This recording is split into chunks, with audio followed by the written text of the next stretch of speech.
Welcome to the Dreams by Any Means Motivation Station. I'm your host, Ed Doxson, and I want to thank you today for tuning into today's episode titled The Provider.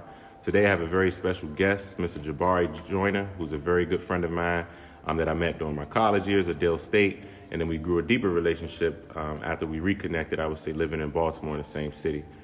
Today on this episode is really, really important because I think it's something that a lot of people, and I would say from my experience of being an African-American male and a young African-American male, that a lot of people maybe don't see a lot. And I say don't see a lot, and that's really just seeing a young guy, who's in a committed relationship. He's now in the process, we're here today on Wednesday, getting married next Friday, playing a role as a father, playing a role in the family, like the whole 9 yards. And I say that to say because I know in my experience, a lot of my friends who are fathers, they may not be with, the mother of their children. So it's a co-parenting experience. So from the outside looking in, I think I sometimes only see the cons that come along with that co-parenting thing. So with Bari's case, I was finally able to see someone who I'm with almost every day, really playing that role as a dad, as a fiance, and, about to be a husband. So today on this show, I think it was right to name it The Provider because, the conversations we've had, you always talk about family. You always talk about your purpose being to lead your family, just steady seeking education, teaching stuff to your son, so forth and so on. So I'll let you introduce yourself, tell the people a little bit about yourself. And we go right into the show. And thank you for coming on the episode today. Well, thank you for having me. Again, my name is Jabari Joyner. I'm from Neptune, New Jersey, and I currently live in Baltimore, Maryland. I also met Ed at Delaware State. That's our alumni, and it's just a blessing that we connected through a close friend between me and him. And our relationship has grown ever since we got out of college. So we were both in Baltimore, and we would just have conversations about just building and growing. So the way I got to Baltimore was had my fiance. We were girlfriend and boyfriend at the time, and she ended up being pregnant. Initially, I was going to move to Philadelphia, Pennsylvania, but since I found out she was pregnant with my son, I decided that I had to take a big step and move down to Baltimore so I could be there with my son because as a man, we have to lead. And in order to lead, we got to be present. And in order to be present, we got to have our foot down and we got to have our chest out and also have an understanding that we control everything that comes from the family because I'm the one that chose my fiance, my wife, and I also am the one that impregnated her. So I had to make sure that I was there, not only for my son, but also for her, because I also seen her as a wife at the time. But if we didn't work out as husband and wife, it still would have been a win-win because this is the best decision I made, and this helped me grow in so many ways. Yeah. So that's just really an introduction about me. Yeah. And man, you said something that I think stuck out to me. You said, we have to be present. And I think that's very important because, we've seen it a lot of times if it's in our personal lives, if it's celebrities. Some people would take, long as I'm providing money, long as I'm sending you stuff, long as I'm taking care of everything, that I'm doing my part. But we know at the same time, that a kid could still, stir the wrong way. A family could, stir the wrong way when a person is not present. And I say that when you look at some celebrities and they be like, oh, why did they split? Right. Oh, because they was on the road too much. Oh, because they was doing, so forth and so on. So as we sitting here, a week away, from you getting married, that's, first of all, that's major. Right. I've been told you congratulations. It's something that I've been telling everybody. For everybody that's listening, I've been knew Bari was gonna marry Bryana, right. And I knew because one day I was outside, we was in the car, we chilling, and Bryana had called, and he has her saved to the phone as Blessing. And I remember going home, I was like, damn, I guess I ain't been in love yet. I ain't never said nobody's name was Blessing. That's right. But I remember seeing that, and it just spoke volumes, and I remember you calling me. I was at the Heat game down in Miami, Heat and Wizards, and I'm in there, I'm holding my ear, listening to you talk. He was like, I'm about to propose to Bryana. And I remember just hearing that, and it was just that's what's up. And it's I feel like I kind of been a part of y'all journey, seeing y'all growing together, going from when I first moved, we in Baltimore right now, y'all. When I first moved here, I remember you had your spot, she had her spot. Right. Then it was y'all came together and y'all had, got the house. And one thing that stuck out to me though about your story though too, bro, and I think it speaks volumes of who you are as a family man.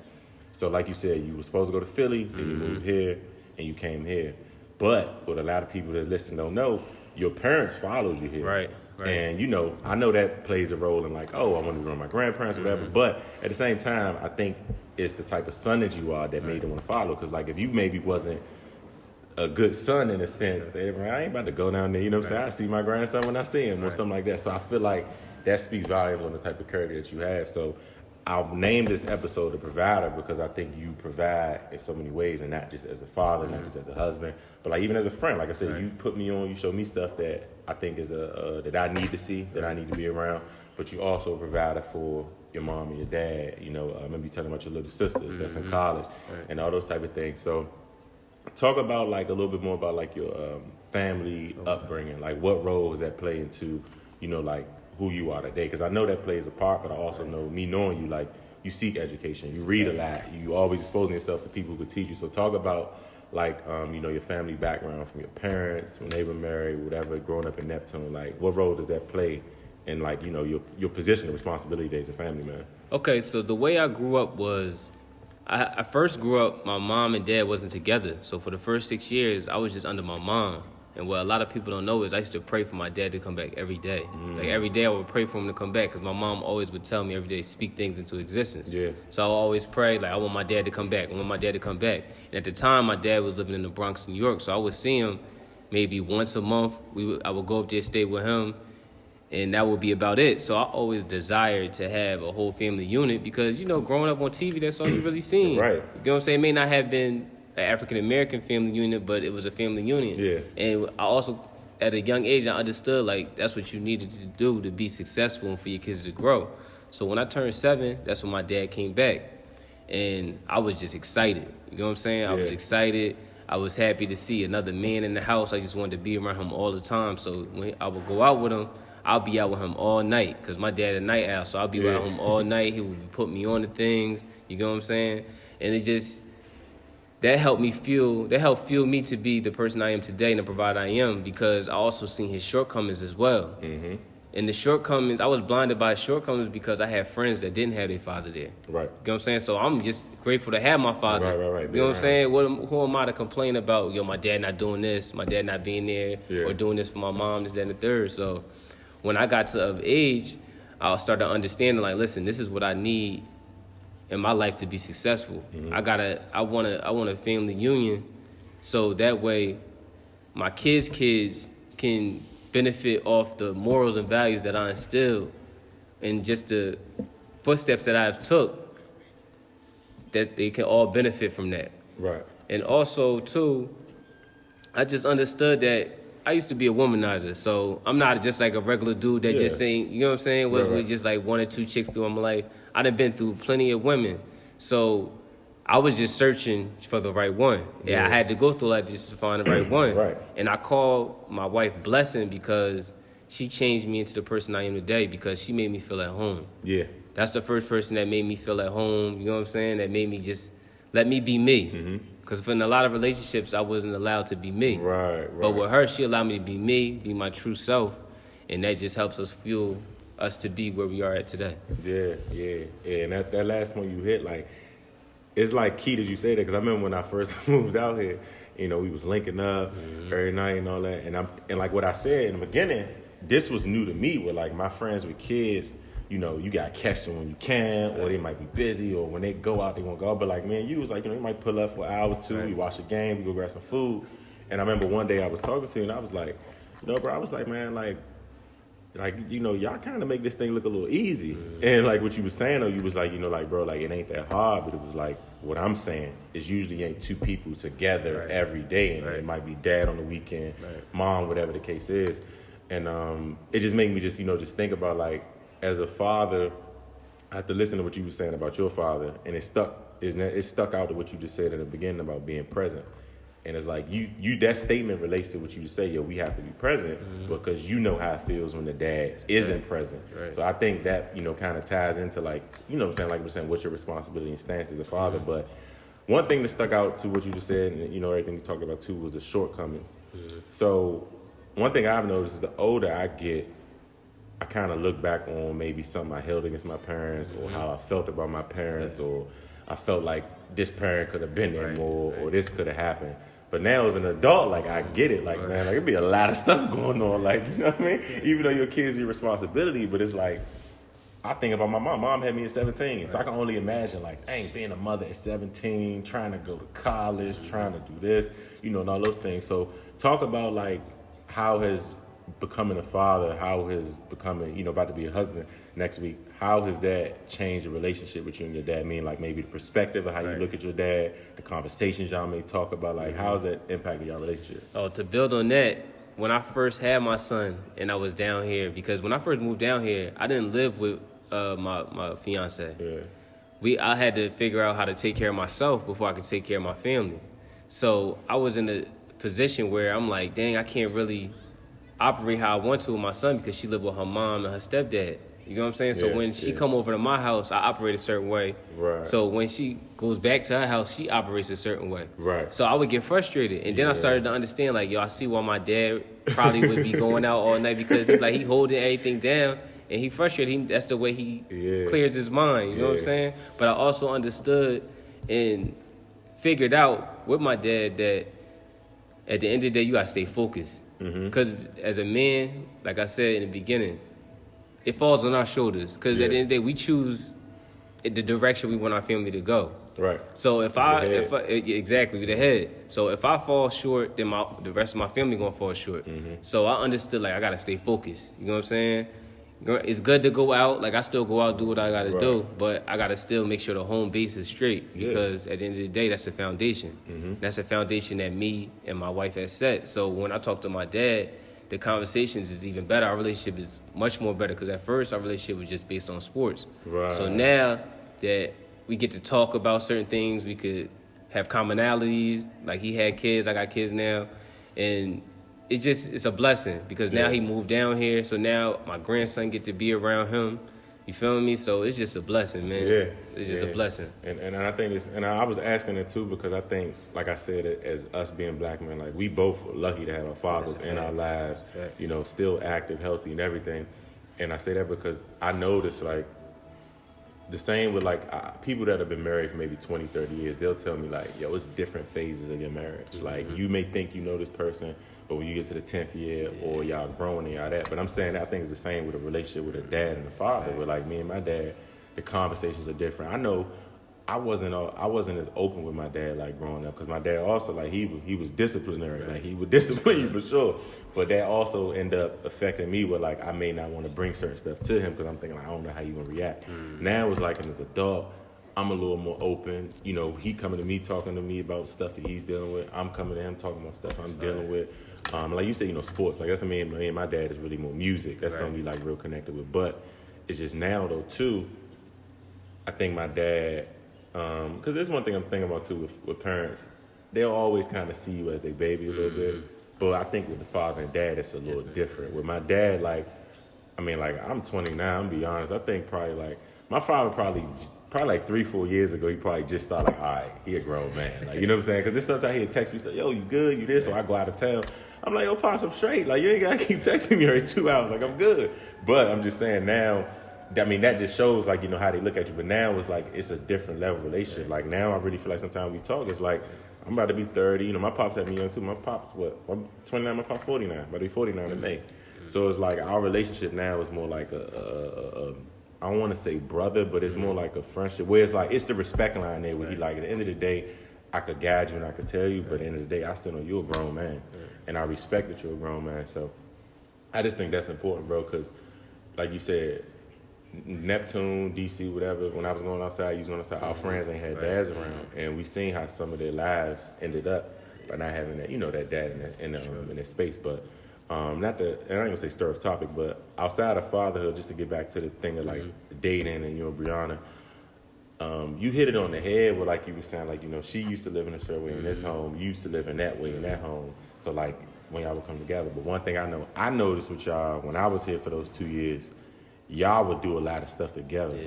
And I just kind of wanted to ask you, like, just talking on, like, the importance of, like, doing things together and growth. And I'm saying doing things with, like, I mean, when we came here, y'all took me to Select. Like, you know, we went to the club. Y'all at different places. So it's like, I think sometimes you may think people think like, oh, boys night out, girls night out. That's the only time you could go out with the girls and drink, go out with the boys and drink. But like I would see y'all going to moves together, like you know what I'm saying. So talk about like growth, like in a relationship, because it's like you also said something too, which is very important. You said she allowed you to be yourself, and that's important because I could honestly say I've dated people where I didn't allow them to be themselves, and I wasn't intentionally doing it, but just how you coming off or. You know, this is how you come off. You could be pushing your morals, your beliefs, your values, everything on a person. And I've seen me doing that, you know, unintentionally doing it, but I've seen how it could break a relationship or situationship, whatever you got going on, and you not realizing that thing. Like the way I came off, I'm kind of telling this person, I need you to change. Right. So talk about like just the growth, like the point, like between y'all, like you know, doing things together.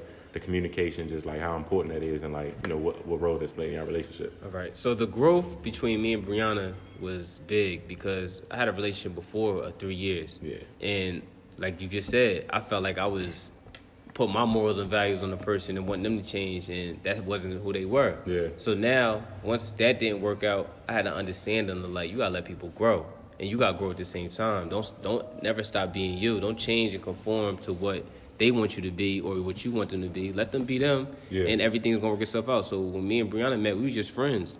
We were friends for a whole year before we even started taking each other serious. We did a long distance for 2 years. Yeah. You know what I'm saying? So we would constantly talk. We would see each other probably once a month.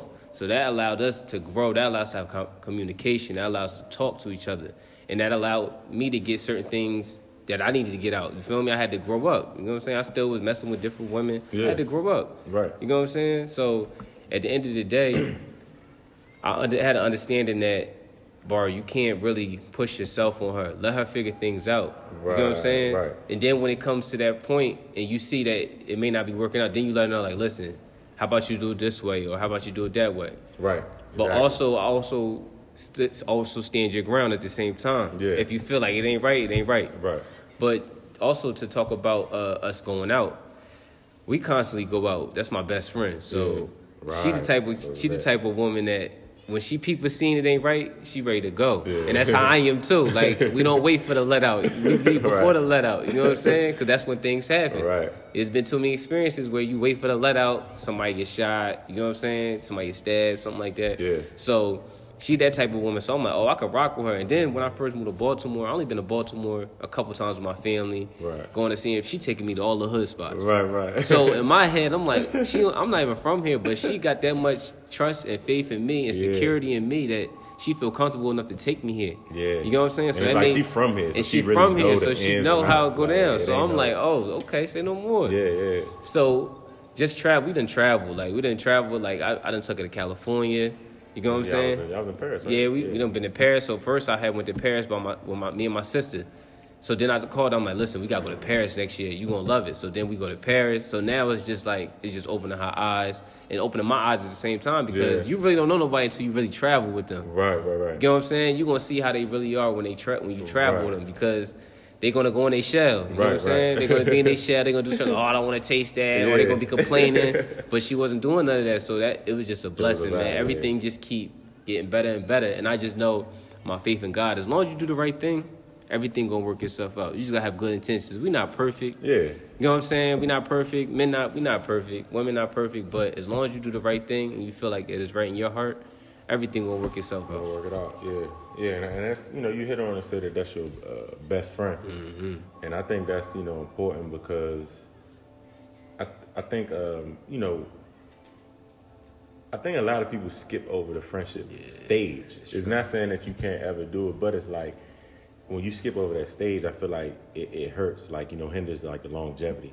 Because it's like, end of the day, what you said in the beginning too is that she lets you be yourself. Right. But I think she also lets you be yourself because she got to know you as like, all right, as a friend first before thinking like, oh, I'm your girl, you need to do this or what I say this or nagging, whatever. But I think she really get an understanding of you. So that's good, bro. Like, that's good because, like, I mean, I know some people in relationships are like, they irritated. Like, anytime their girl would hit them, like, man, I hope my girl don't hit me or whatever. And, you got people, like, in a sense, settling. Right. And I would say, on the growth side, a best friend, on the side of, you all around each other to be yourselves in a relationship. besides, because I know communication is key, Right. but besides communication, what are some other, like I would say, some other things that like keep the relationship together? Like, of course, like you said, being yourself, going out doing things, but I know communication is absolutely got to be one, because that's how y'all know, you knowing each other and respecting each other. But what's some other like important factors you would say that keeps y'all together? Like, because ain't, like you said, ain't nobody perfect, so you're gonna hit the bump in the road, you're gonna have an argument. But what are those things that you all keep in place? So the things that come to the top of my head are three things. The first one is space. You gotta give each other space. At the end of the day, we humans. We gotta figure out and have a peace of mind to ourselves. So what we allow each other is we give each other space. She allows me to go. I go out. She don't be nagging me, calling me like, where you at? What you doing? This, that, and the third. She allowed me. She trusts me. So the second thing is trust. Because in order to trust somebody, you got to give them space. Right. Exactly. You know what I'm saying? So you got to trust that person. Like, listen, if they go out and do what they got to do or cheat on somebody, then that's on them. Right. As long as you know you're doing the right thing, you good. And then everything always come to light. Eventually, like it's gonna always come to the light. It's always come to the light. You know what I'm saying? So it's like, and that's funny you say that, because like, damn, you just hit that on the point, because you said space, but you said in order to give somebody space, you gotta trust them. You gotta trust them, bro. That's true, because I'm just thinking about just past situations. Like, man, I remember one time I was dating one girl, it was in Baltimore, and she lived, out of state, but I remember coming home, and she sent me a package, like a little care package, like, deodorant, little stuff like that. Oh, you guys to take it. So I got home later. I probably was with you or something, whatever. So she texted me like, "Oh, how everything going?" I'm like, "It's cool." She pretty much texted trying to see if I got home yet. So then I get home, I'm like, "Oh, bet I got a package." So I hit her like, "Yo, thanks, really appreciate it." And then she was like, "No, matter of fact, let me rewind it back. I was home, bro. I was home. I just never, like that day I was in the crib. Outside, So they just left it at the front door that night. Right. So she like, "Oh, you said you was home. Oh. You must have been with another girl because, the package was there and I didn't get it, whatever." And, she was just, it's the age you was at. She was just immature. Right. But that's the type of thing it just made me think about, because space is key. But those type of people, they will always want to be up under you. Yes, and bro. I've been in a space before too where Same I here. ain't trust a person. And I'm realizing like, dang, let me, whatever. But now it's like I could be in certain situations where I realize, all right, space is key. Yeah. And I know it's key because I know for me, like, man, you talked about it before, like I could be a moody person. Come on, me too, you know what I'm saying? So the same way. Sometimes I just fall back, like, you know what? I might just be listening to my music today. I might go on my run today. And it's like, that's just the emotional, but that's part of emotional intelligence. Like, I understand that that's a part of me, but it don't mean I'm gonna be a moody person 7 days, but it might be one day where I'm like, you know what? I might not need to be around nobody or the person I'm dating, or I might need to get him a heads up.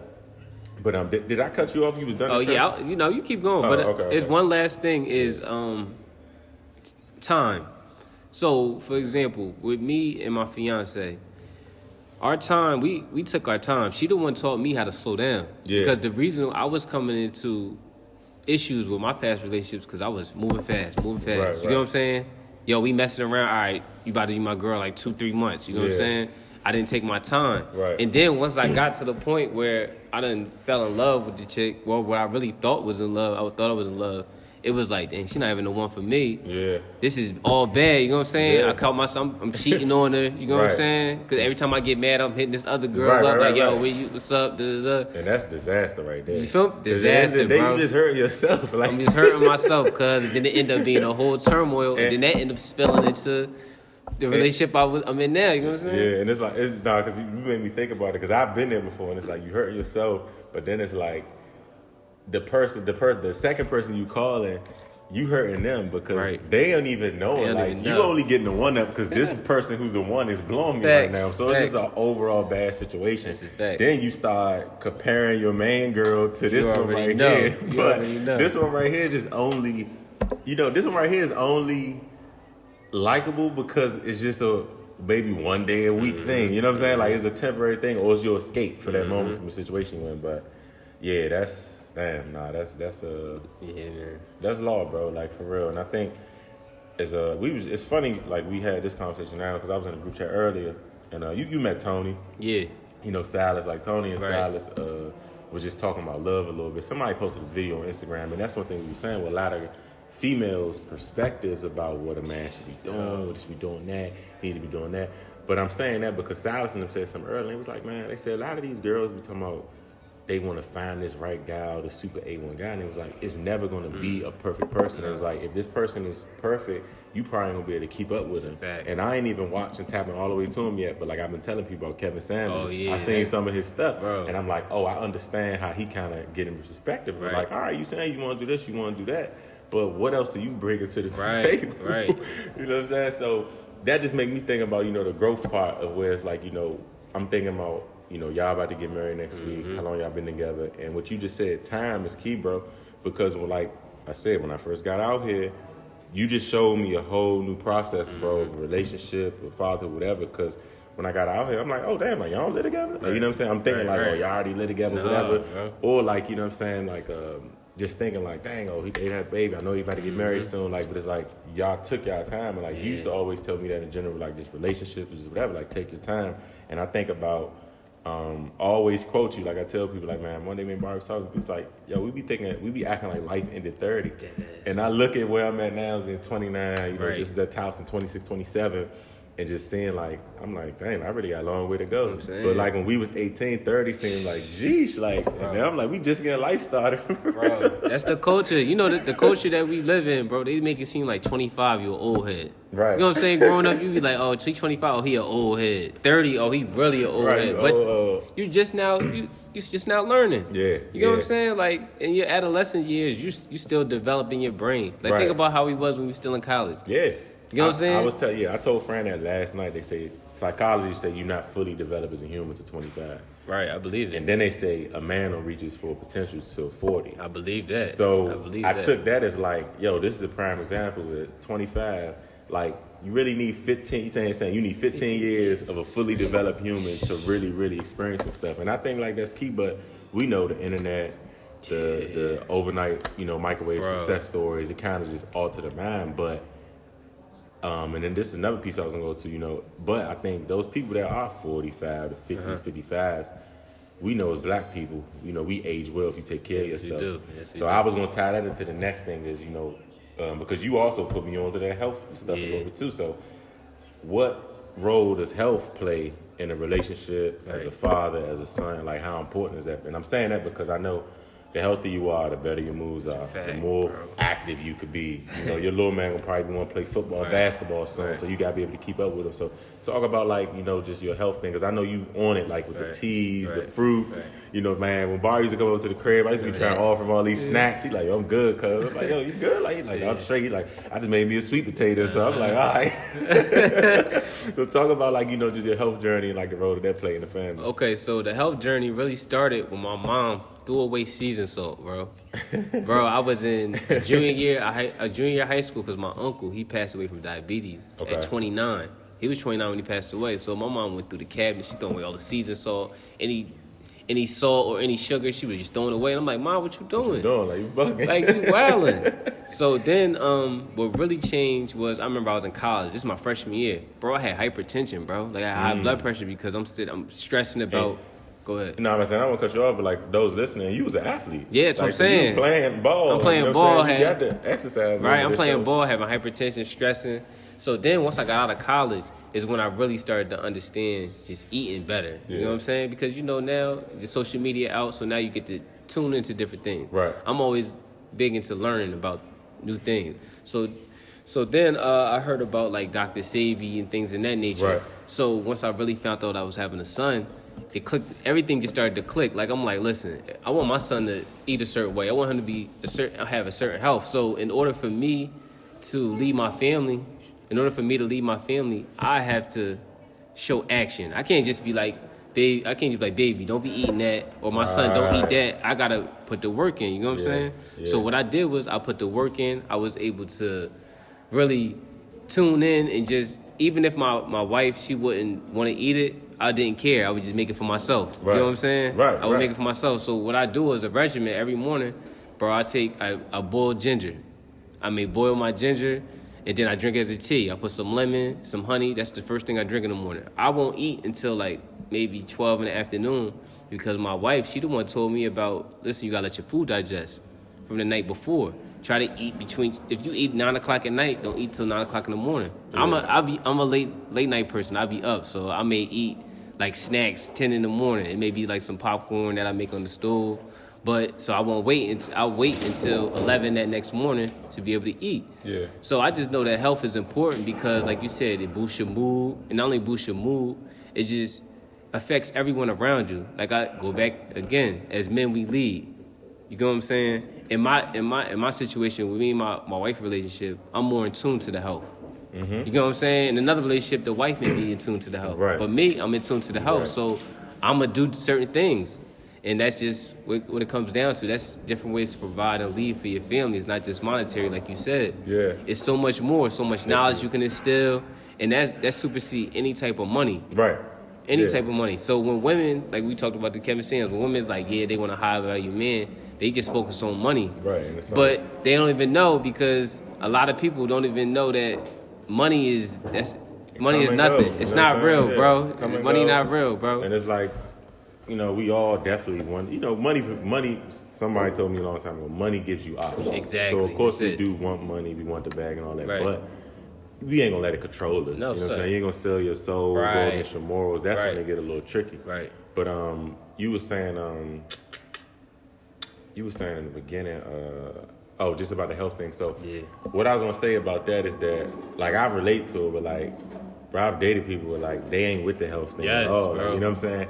And I can understand it though, because like you just said, like as kids, like bro, we was eating Chinese food every night, McDonald's, sodas. Like I wasn't drinking water, but my grandmother did do a good job of leading by example. Right. And I say that to say because they always say that the older you get, you'll convert back to how you was raised. That's a fact. Meaning that like, once you get 18, 19, 21, yeah, I'm free. I can go do this, I can go do that. But it's like when I'm out and about, living on my own, all that, I might have my grandma's voice in my head.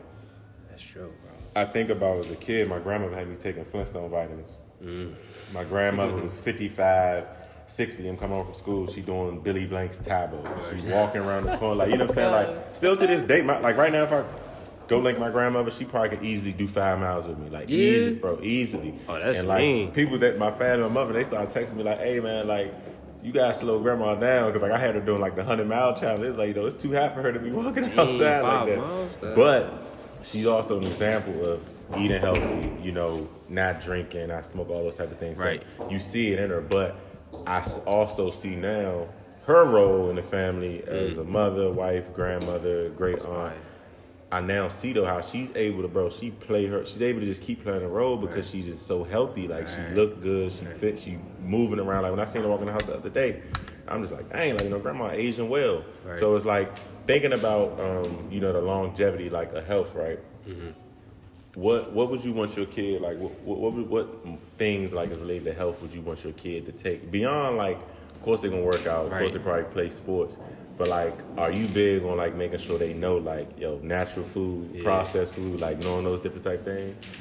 My biggest thing is just having a balance. Yeah. Because at one time, I was on my vegetarian type time, but I also understood, like, man, that vegetarian burgers and all that is still processed. Right. You know what I'm saying? Beyond meat. Beyond meat, so it's still processed. So it's like, it say plant-based, but what is plant-based? Right, what does that mean? You know what I'm saying? You might as well eat the real thing. So my thing is just a balance. Yeah. You know what I'm saying? Like with him, if he wanted like a fruit snack or something, you gotta eat some food, and it gotta be vegetables with it. Right. You know what I'm saying? Like that's important. Like you gotta have vegetables, because vegetables, it help clean you out. Yeah. You know what I'm saying? Just have bowel movements every day. Right. So my importance for him is just have a balance of, it's a balanced meal. Yeah. You know what I'm saying? Drink a lot of water. Like, for my son, we started early. His first food ever was avocados. You know what I'm saying? Like, we mashed up avocados, gave it to him when he was 4 months. That was his first food. I would give him, if he was feeling sick, I would make up a juice, give him juice. With his juice, he loves cranberry juice. So what I do is I'll juice ginger. I put a little drop of ginger in there. That ginger key for everything. So it'll help him. It's like putting medicine in the candy. You know what I'm saying? So it's just little things like that. And just to build off what you said with your grandmother, I really didn't have grandparents that was active like that, but my mom was like that. I grew up, my mom cooked every day. Okay. You know what I'm saying? She cooked every day. She made sure that we had a home cooked meal. So it was like an added bonus when we would go out to eat, you know what I'm saying? Right. Because I had 3 other siblings, and my dad was the only one at work. So he would hold everything down. My mom in the house would hold everything down. Cook, clean, she ain't drink, she ain't smoke. She would have us in the church.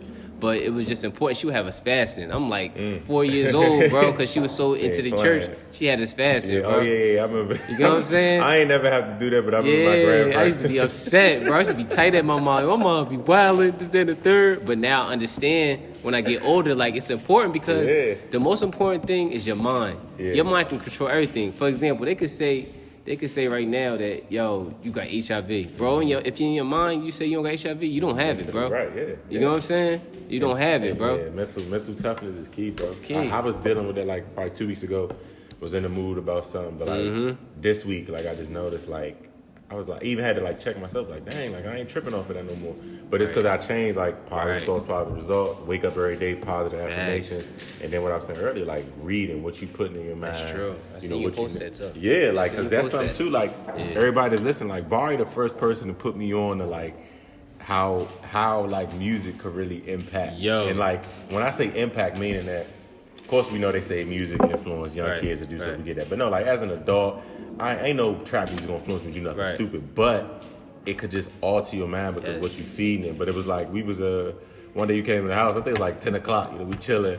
And I had, like, Future playing. You was like, yo, you gotta put some jazz or something on. Like, you about to go to sleep soon, bro. Like, you can't go to sleep this hype. Like, you know what I'm saying? But I say that because it's like, bro, like, that joint, like, was so key. Because now it's like, even if I wake up in the morning, I'd be like, all right, it maybe ain't time for me. Like, let me put some Kim on. Let me put some John Legend on to start off to help, you know, like, build that up. But all of that just goes into, like, mental health and what we talk about in general is health. So, you know, man, I'm saying this to say, like, bro, and I'm telling you this too, like, I'm glad you're on the show. Like, I want to always, like, the purpose of this show, the people I'm bringing on is, like, people that I've met in my network, people that I'm meeting. But I also always want to give them the flowers. And, like, I want to tell you, bro, like, you're a good man, bro. Appreciate it, like, for real. Like, and it's like, we don't see, like, and I don't even say see, because we do see it, but we don't have access. And I would say, I'm speaking from my experience and those around me, black men that are in the same age bracket as us that are doing things. Because, like, I got a lot of amazing older guys, you know, my mentors, my dad, uncles, you know, all these people, you know, they like 8, 10, maybe 15 years older than me. So for somebody that's been in my circle, and then with us, like you said, we was in college together. You know, we did that young boy stuff, played the life of college for all that. So to see you, like, transition to this, like, it's key. And I just want to go to the next question is, like, as you getting ready for this next stage in marriage, you know, next week, like, what are you looking forward to the most? And, you know, just being transparent, what is your, and I wouldn't even say fear, because we ain't going to use that word. What's your area of concern? That's a great question. So what I want to focus on the most is just becoming the best me. Yeah. Because if I become the best me, everything gonna trickle down. Like I said before, as men we lead, we the head. Yeah. So if I become the best me, everything gonna work itself out. Right. So my biggest concern would be not being the best me. Right. You know what I'm saying? Because if I fall short, let's say for example I fall in depression or something like that, that's gonna affect the whole family. It's gonna affect my wife. It's not gonna affect my wife. It's gonna affect my kids. It's gonna affect my unborn new child. You know what I'm saying? So that'd be the biggest really concern I would have. Yeah. But also too, people don't even know we've been married since December. Yeah. You know what I'm saying? Right, we got married in December because I told her when I first proposed to her in 2020, it was on February the 7th. 2020. I told them, like, before this year over, we getting married. Yeah. Because at the end of the day, we having a ceremony in Jamaica. Right. But the importance is, I want you to know, like, I really want to marry you. You know what I'm saying? Like, COVID ain't nothing about to stop this. Ain't nothing about to stop it. I don't care about the ceremony. No, I just want to make sure we marry. I want you to know that I'm serious. Yeah. You know what I'm saying? So I just always constantly let her know, like, listen, this is what we doing. You feel me? I talk to her, like, what you think about that? Yeah. You know what I'm saying? I'm not a dictatorship. It's nothing like that. You feel me? I consult her because at the end of the day, I want my woman to be empowered too. Yeah. Because if something happened to you, my nigga, she got to hold the fort down. Yeah, right. And vice versa. You know what I'm saying? Yeah. So my biggest concern, like I said, not being the best me. Yeah. Yeah, and that's something that we, you know, those are definitely great questions, but that's something that we deal with too. Just as far as, like, being a black man and trying to, being a black man, y'all, we got Lil Amon in here right now. He playing with the toys. Y'all hear him in the background. But one thing I was saying is, like, you know, something that's a concern to us is, like you say, God forbid, and I know, like, you know, God got to protect it, but if something was to happen to you, and it's just as a black man in this country, we see it all over the news.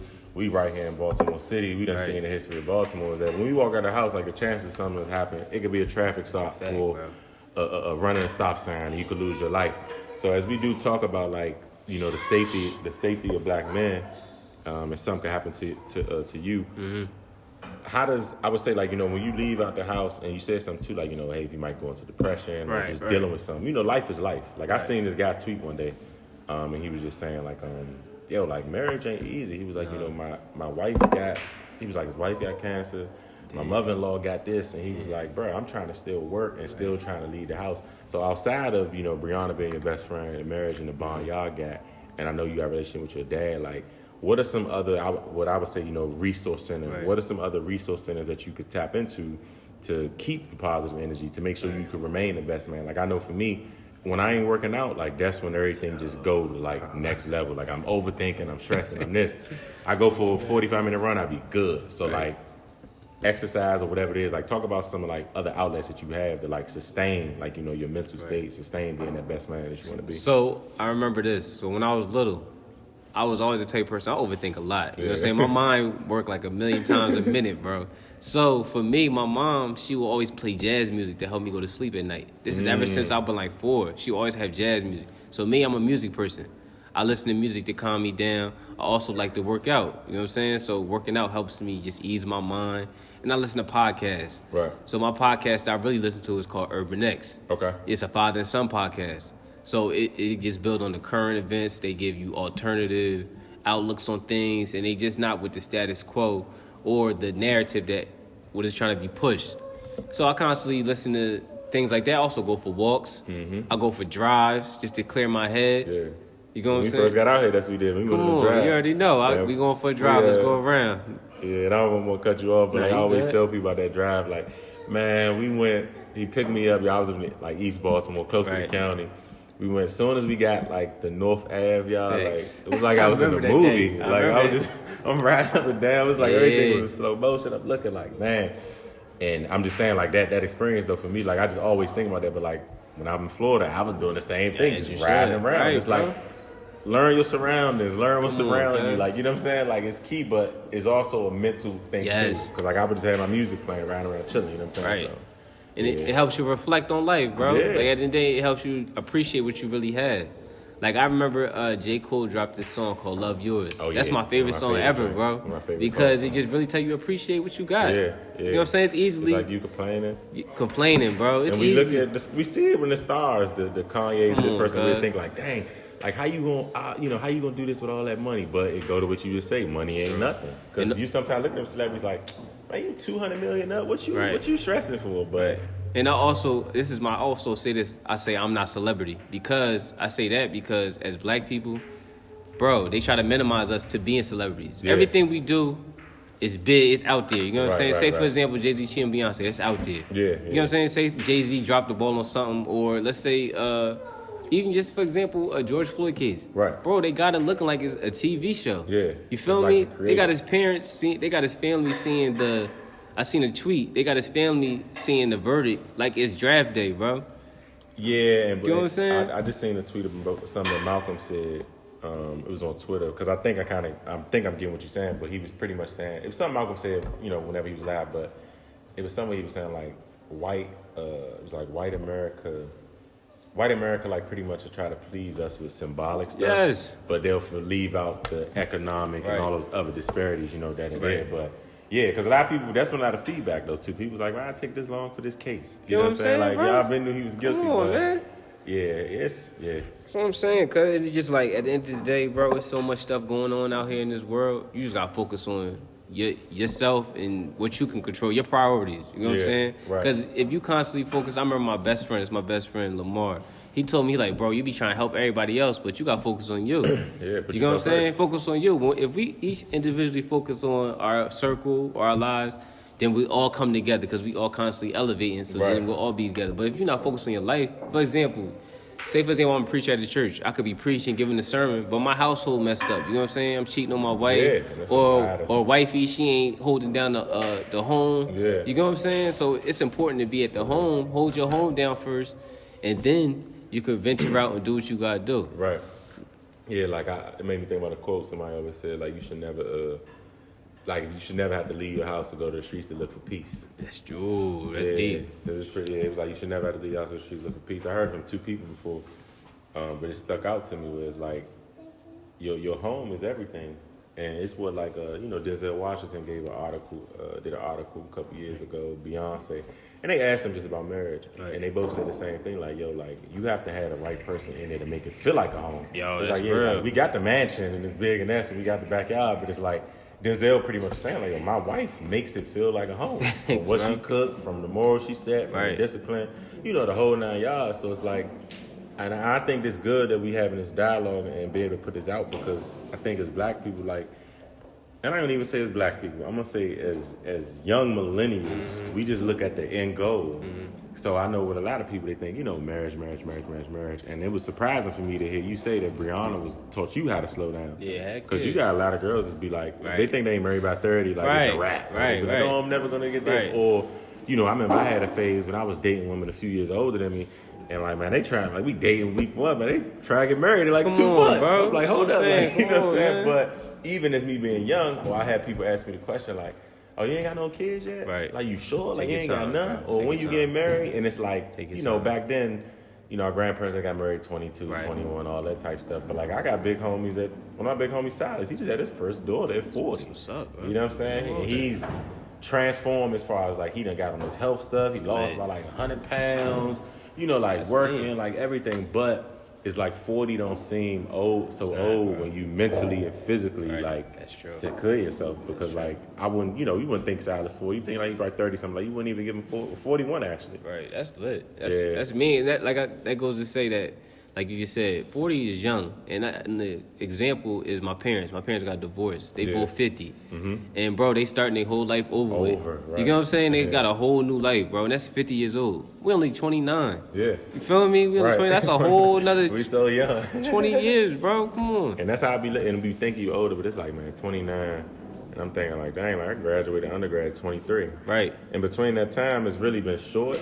But also too, like as millennials, we just moving and going so much. It feel like you've been gone. But I be like, man, there's people like, man, y'all getting old. I'm like, nah, I'm happy. Right. Like, cause I look forward to this. Like I always hung around older people. Me too. When I was 12, I was hanging with all the 16-year-olds. You already know. That's how it was so too. It's like, that's how it was too. Now, like I'm just saying, when I'm calling Silent Tony big homie, those really like friends. I talk to them every day, So I always did that because I always wanted to learn this stuff. Right. So even when it came time to going out, 18, 19, I'm going out with the old heads, 30 something. I already know, like, yo, they gonna get lit, but when they get lit, they gonna give me like life skills. Like they gonna break it down, start breaking it down to me, telling me what I should have did, shouldn't do. And it's like, man, you can't take that stuff for granted. I think sometimes as African American men, one thing I definitely love with this show, with the black men in my life that I have brought onto the show is that we able to just show people like, yo, we do have conversations like this. We can have conversations like this. Because sometimes in the media, they try to make it seem like we just so heartless and we this and we that. But we do put on the mask and gotta present ourselves a certain way because what this country is, how this country looks at us. Right. So, we try to just make it back home to be, to be honest. So you may get that. But sometimes, man, they try to paint this narrative like we just these evil people and we this and that. But like, man, some of the most genuine, giving people I know in my life are black men. Facts. And it ain't just because I'm a black man. It's just like because who I, associated myself with, who I've been able to meet. So, I think today, bro, like, it's articles before, but it's been an attack on the black family for a long time, from mass incarceration to, the police brutality. To the laws that they put in place to try to quote unquote help us get out of poverty when not most of those laws really just help you stay on poverty.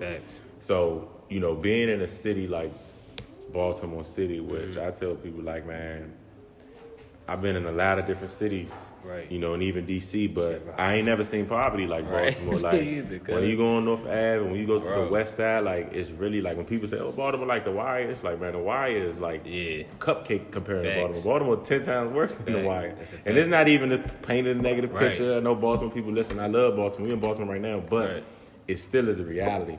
So I also wanted to say, like, being from Jersey, moving to Baltimore. Your wife being from West Baltimore, having a big family. what role do you see, if you all gonna be here for like the next 5, 10 years or whatever, what role, and like at the time is that of having a black man as a mayor, what role do you see yourself playing, like as far as like helping other black men just, be able to like pick up great skills, and not just in the marriage or dating, but like what role do you see yourself like playing in the city? Like I know you do like stuff through the recreation break ball, those type things. So like just talk about like, ideally right now if it pretty much is like, hey, you could go do whatever impact you want to do for some young black man over West. Like, what would you do?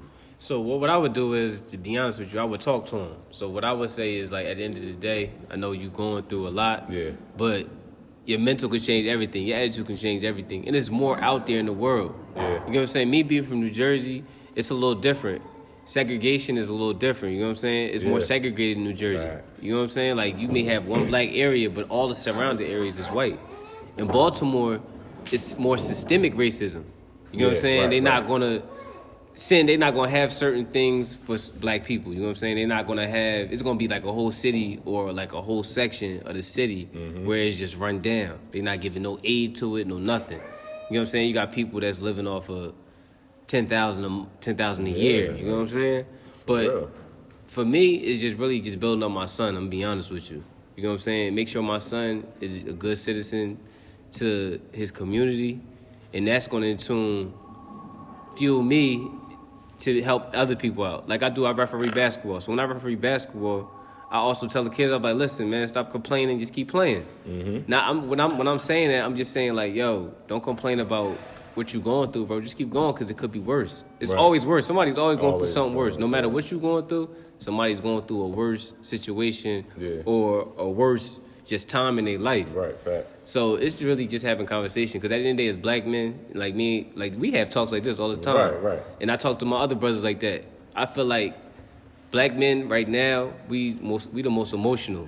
When I say that is because when you see somebody killing somebody, that's being emotion, bro. You're not thinking about what you're doing. Yeah. You gotta always tell my son, think before you speak, think before you act.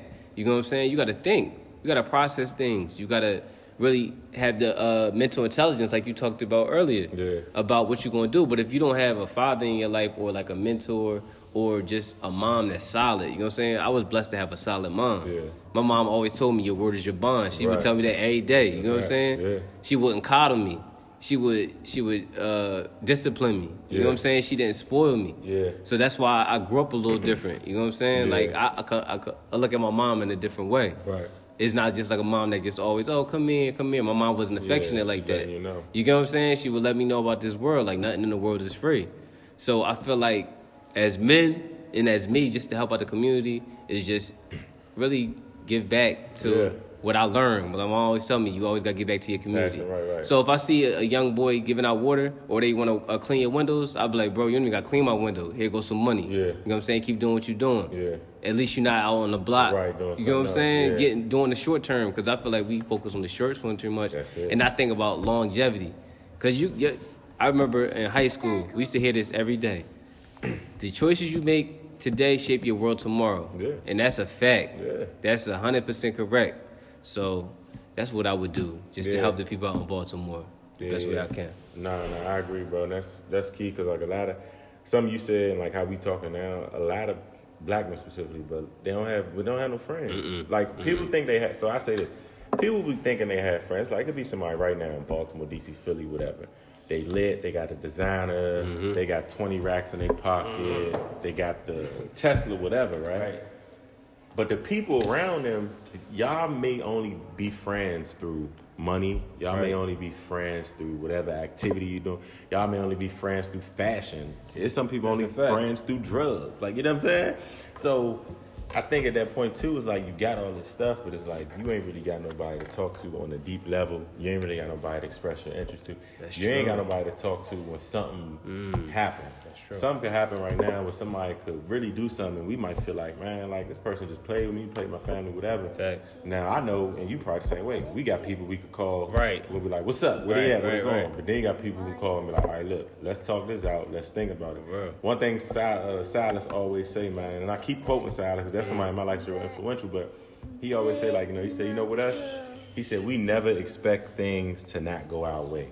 Right. So it's like, you'll see fights, you'll see shootings, or for example, unfortunately, like with King Von passing, Right. when you see the video, people like, oh, he just wanted to fight. But it's like, yeah, he wanted to fight, but he also wasn't thinking that it wasn't going to not go his way. True. So it's like when my mom always say, every action causes a reaction. That's a fact. Say, control your actions, because you can't control the reaction. Right. So it's like that type of stuff that you said, like we are the most emotional, because if we wasn't as emotional, you would have more, all right, look, let's bring this to the table, sit down. Like, you know what I'm saying? Some beefs and some feuds, they 30 years, 40 years in, some people family got killed, they ain't never trying to turn the cheek. But it's some stuff, you got neighborhoods or groups beefing over, girl. Bro, people beefing over. Somebody might have posted something on Instagram and they thought they would sneak this, and all the time they might have been quoting a song. Facts. And the next thing you know, 3 people from this neighborhood to die. So it's like all of this stuff, like you just hit it. It's just emotional reactions. It is, bro. And the only way for us as black men to like get that under control is going to be able to like having these type of conversations, having somebody to tap into, and like you said, looking at the longevity. And I think with us though, man, what we're against, even us as general and the youth and whoever, is like trying to spread this knowledge, but then you also competing against the internet. Facts. And like competing against that internet is hard because it's like that's shaping some people's mindsets. Like what I was telling you, we had a conversation about a video of the girl that posted on the gram earlier, and it's like for somebody that don't have anybody to talk to, the gram is all they got. Right. So they mind is being shaped. I didn't think about that. Yeah, That's you know true. what I'm saying? They mind being shaped every day. Even me, people don't know. Like, I delete my Instagram app every day. Yeah. I go on there when I need to post something here and there, but like, I also do that. I feel like I follow a great amount of people that's going to give me some good knowledge. Right. But with sponsored and all this other stuff, you're going to just see some stuff on your timeline that's like, man, I don't even need to see this. Facts. You know what I'm saying? Or start making you think. Or you see, those little meme things. Oh, at 27, he was broke, and then at 28, he had $80 million. Facts. But they don't tell you the stuff in between that. Right. So I think that's too. I try to take a time out sometimes from that gram or from just the internet in general and just focus on like what I really need to focus on. Yeah, and to build off of that, I remember I was off the gram for like 3 years. Yeah, I remember that. Yeah. Only because it was like either my relationship or the gram. Yeah. There was a lot of things going on with that. You know what I'm saying? And then I also noticed in myself that I'm scrolling through the gram, you only seeing people's accomplishments. So you looking at yourself like, yo, what am I doing? Yeah, you know I'm what not I'm doing saying? nothing. Right. Like, so you over there having anxiety or contemplating anything that you're doing. So once you get off and you look at reality, that's what I'm starting to learn, that no matter what happened in the world, just go out, take a step outside and see what's really going on. Because that's what's real. You feel me? Yeah. That's what's real, what you see in your life. That's what's real. So social media is a good tool to learn things, but also you got to focus on reality. And really understand what reality is. Yeah. Because it's like we in a dual dimension right now. You got what's real, and then what's real, REEL. Right. That's on TV. Right. You know what I'm saying? Fact. It's like when you watching the news and stuff like that, it's like you watching a movie, bro. Yeah. Nah, You know what I'm for real. saying? It's a lot. That's all, yeah. It's a lot.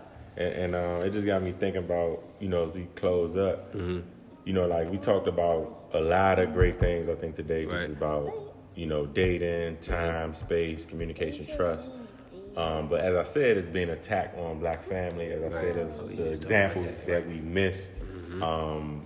Like you said with your parents, I was the same. My parents grew up, I was back and forth between mom house, grandma house, dad house. But I will say they kept a positive relationship. I'm sure they had their bumps in the road, but like I never seen my dad like cuss my mom out or hit my mom. None of that crazy stuff. And like I know they had their disagreements, or like he never would speak negatively against my mom. Like I might be mad at my mom. I come to him to complain about it, and he ain't like, oh yeah, you right. You know what I'm saying? Because I see that with a lot of people, and parents don't realize how much they are messing up their kids. And I say that because it's like you'll have these parents that's single for 30 years, but they trying to get their kid all advice on how to deal with a man or how to deal with a woman.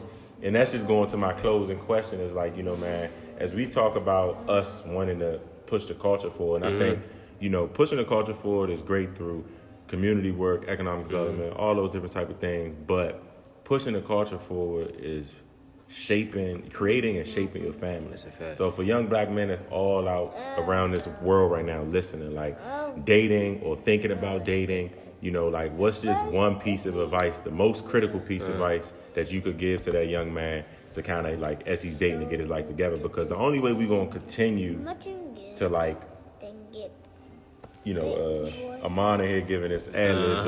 Only way we're going to continue to grow as a race, as people's African Americans, is the family part. Right. And, we seen, and I'm just saying that to say like, if the family is broke, the only way you can really, could create the family, like, you gotta find somebody, y'all gotta produce together, y'all gotta get married, y'all gotta grow together. And I always say, that's why I always think the hardest job in this world is a parent. Like, I don't care if you engineer, I don't care if you accountant, whatever, because you don't see the benefit until years later. Like, your goal is to raise this person to go out, be a successful adult, make the impact on the world. That's how we're gonna change our culture. So I know I done rambled a little bit, but just to say, like, that one piece of critical advice, like, if it's a young man that's dating or single, whatever, like, as they trying to work towards marriage and they trying to work towards starting and raising up their own family, like, just what advice would you get in it? My advice I would give to them is always have in your mind that it's all about the Trinity. So we know this in different religions. It's Trinity. Like, you got Christian religion.